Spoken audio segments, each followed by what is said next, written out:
पुरानी hostel building की आखिरी रात। दिल्ली की एक पुरानी यूनिवर्सिटी के हॉस्टल में रहने वाली एक लड़की थी, रिया। सीनियर स्टूडेंट, शांत स्वभाव की और रात में पढ़ने की आदत वाली। उसका कमरा तीसरी मंजिल पर था, बिल्डिंग के उस हिस्से में जिसे स्टाफ साइलेंट विंग कहते थे।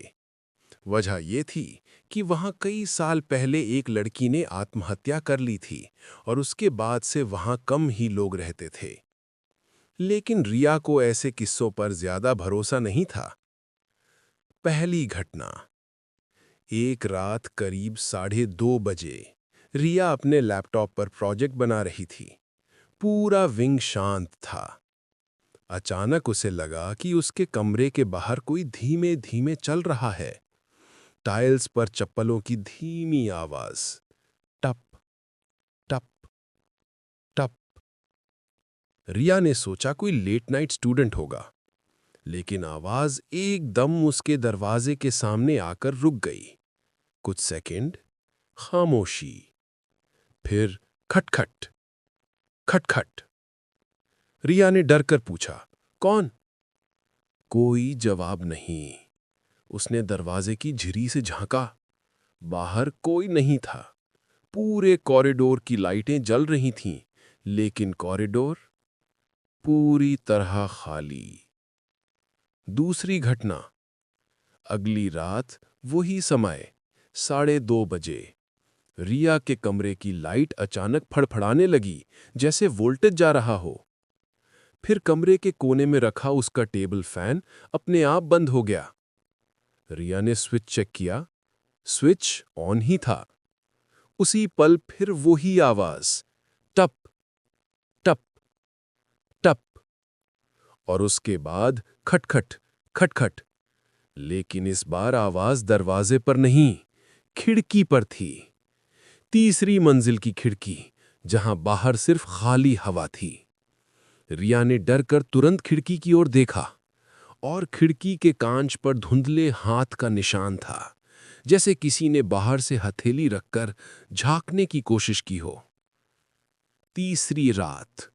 घटनाएं लगातार बढ़ती जा रही थीं, तो रिया ने तीसरी रात अपनी फ्रेंड साक्षी को कमरे में रुकने के लिए बुलाया। दोनों लगभग 1:45 AM तक बातें करती रहीं। फिर न जाने कब उनकी आंख लग गई। 2:30 बजे। कमरे की लाइट अपने आप बंद हो गई।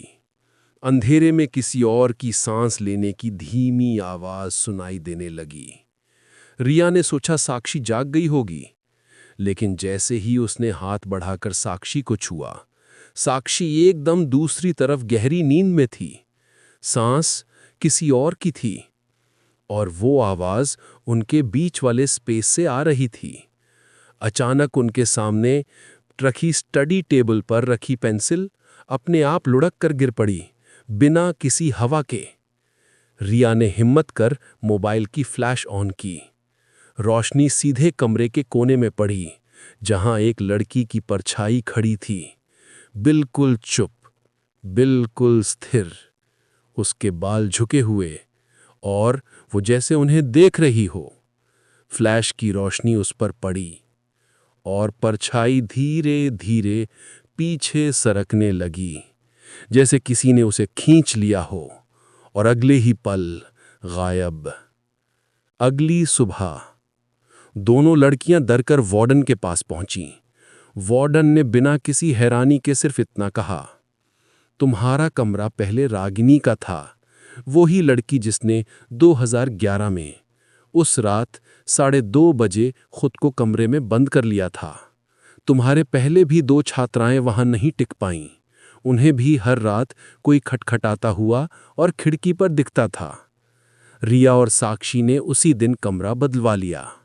अब वो साइलेंट विंग लगभग खाली रहता है, लेकिन रात 2:30 बजे आज भी वहां के गार्ड बताते हैं, किसी कॉरिडोर में धीमे धीमे चप्पलों की आवाज सुनाई देती है, और किसी कमरे की खिड़की पर धुंधला हाथ दिखाई देता है।